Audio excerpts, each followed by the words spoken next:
صدقني لو انت شاب في ال 16 سنه، انا كنت زيك اصلا فاتح جيم، عندي الجيم بتاعي وانا عندي 16 سنه، واحده استلفت لحد ما عملت واحده واحده، والحمد لله دلوقتي بقى عندي الجيم الخاص بيا، بقى عندي البيزنس الخاص بيا على السوشيال ميديا، ودلوقتي بعمل ابلكيشن باسمي وانا عندي 23 سنه. انت ممكن توصل للسن ده وما تكونش محقق حاجه لنفسك، ده تحت مسمى انك لسه بتدرس. انت النهارده يعني 16 سنه وقاعد حاطط لي البزازه في بقك، يعني مش فاهم انا يعني. وتقول لي انا ابقى دكتور؟ دكتور ايه؟ المفروض تكون ماشي فيه وانت بتدرس. لازم انت ما تركز يا عم معايا، وقف يا عم. ازيكم يا شباب، عاملين ايه؟ اهلا بيكم في فيديو النهارده. لو انت في سن العشرينات فغالبا الفيديو ده ليك. ليه الفيديو ده ليك؟ لان هدف الفيديو ده ان انا انقل لك تجربتي كواحد في العشرينات زيك حقق هدفه الحمد لله، واصل لليفل كويس بالنسبه ليا. فتعال اقول لك ايه، لو انت عندك هدف او لو انت عندك شغف لحاجه انت بتحبها، تعال اقول لك ايه اللي انت ممكن تعمله علشان توصل للنتيجه دي. اول حاجه، لو انت جيت لي من 5 سنين وقلت لي انك هتكون في المكان اللي انت فيه، اول حاجه ان يكون عندك جيم كبير الخاص بيك، وانك بتسعى انك تفتح كذا فرع في سن العشرينات. تالت حاجه، انك تكون معروف على السوشيال ميديا، عندك 400 الف متابع، يعني 400 الف بني ادم عارفك وبتفرج عليك، ده شعب، وده حاجه كبيره جدا بالنسبه لي. تالت حاجه، انك تمرن ناس بره مصر وجوه مصر، وانك شاب طالع من قريه ما فيش حد اصلا شافك ولا يعرفك، تمام. ف ف ف الموضوع بيبدأ من هنا. لو انت سألتني انك لو قلت لي انك هتكون في المكان ده، انا اصلا مش هصدقك، يعني انا اصلا نفسي مش هصدقك. بس بيكون كان يعني الواحد في بداية حياته لما بيكون عنده حلم، هو لازم أن يضحي بشوية حاجات علشان يوصل. يعني مثلا انك لو سألتني ايه الحاجات اللي انا ضحيت بيها، اقول لك ضحيت كتير، ضحيت بخروجات كتير، ضحيت بحاجات كتير، اتدينت كتير، استلفت كتير، يعني حاجات انت لازم تحط نفسك فيها علشان توصل للنتيجة اللي انت عايز توصل لها النهاردة. رقم واحد هكلمك عليه وهي النصيحة الاولى والاخيرة، هي انك تكون مؤمن بنفسك وعايز حاجة معينة. حدد هدفك واعرف انت عايز تعمل ايه. ما ينفعش مثلا يكون عندك، ما ينفعش انت تكون انسان متعدد الشغف، يعني عايز تعمل فورمه، وعايز تنجح في تبقى دكتور كويس، عايز تبقى مهندس كويس. لازم انت تحدد هدفك وتعرف انت عايز تعمل ايه عشان تنجح فيه، وبعد كده تشوف الخطوه التانيه.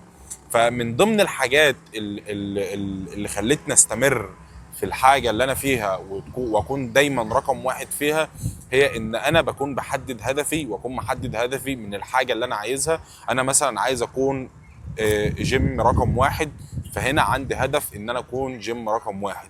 أول حاجة أنت بيقابلك عقبات، بيقابلك مشاكل، فبتبدأ تقسم مشاكلك دي لثلاث حاجات، زي مثلا إنك ما معكش فلوس تعمل الحاجة دي، تاني حاجة أهلك رافضين إن أنت تعملها، تالت حاجة مثلا أيا كان، هم ثلاث مشاكل بالنسبة لك، أنت قسمت الثلاث مشاكل بتوعك، فأنت بتدي أولويات لكل مشكلة فيهم. أول مشكلة مثلا إنك مثلا أهلك مش موافقين تعمل البيزنس اللي أنت عايز تعمله، أو إنك جنب دراستك أو أيا كان.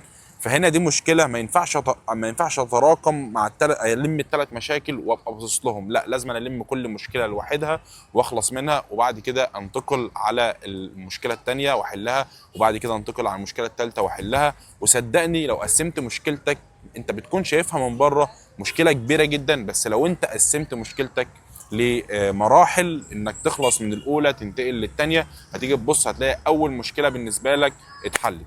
تاني حاجة، لما تتحط في الحاجة، يعني خلاص انت عملت المشروع اللي انت عايز تعمله، ما تفتكرش ان انت في يوم وليلة هتنجح، او انك بتكون حاسب حسبة وتخش في الموضوع، فبتحس ان انت لا، مش نفس الحسبة اللي انت كنت حاسبها. الموضوع بيكون محتاج صبر، بيكون محتاج استمرار، بيكون محتاج انك تفكر كويس وتستنى كويس وتطور من الحاجة اللي انت بتسعى فيها واحدة واحدة. وبتبدأ، يعني مفيش النهاردة انت عمرك في حياتك ما هتبدأ في حاجة وتكون فيها رقم واحد اول ما تبدا، لا لازم تاخد وقت. انا واحد من الناس اول ما بدات على السوشيال ميديا فضلت ارفع مره واثنين وثلاثه واربعه وشهر وشهرين وثلاث شهور مفيش مشاهدات، ما عنديش متابعين، مفيش اي حاجه، بس بتيجي واحده واحده، بتيجي مره واحده سبحان الله بتبقى رافع مثلا، بترفع فيديو بوم بيقوم رافع معاك، بيعديك، بيخليك توصل لعدد متابعين كبير.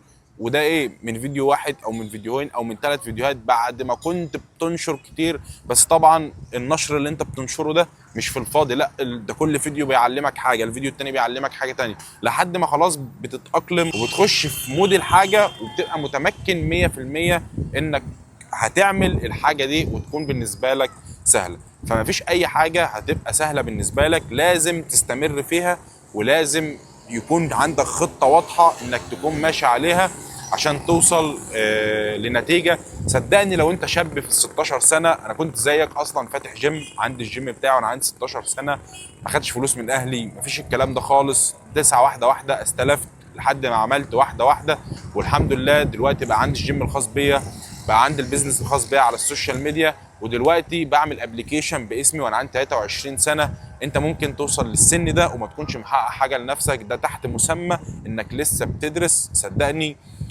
لو انت بتدرس لازم تكون شغال، لازم تكون بتعمل حاجه انت بتشتغل عليها، عشان في الاخر صدقني سواء شهادتك في القمه سواء شهادتك في العادي. المختصر المفيد، انت قاعد بتعمل ايه؟ انت قاعد بتعمل ايه؟ قاعد على الكافيتيريا، قاعد مع شويه عيال ما لهمش اي 30 لازمه، تختاروا مين هيطلع مسرح النهارده. صدقني القعده دي ملهاش اي 30 لازمه.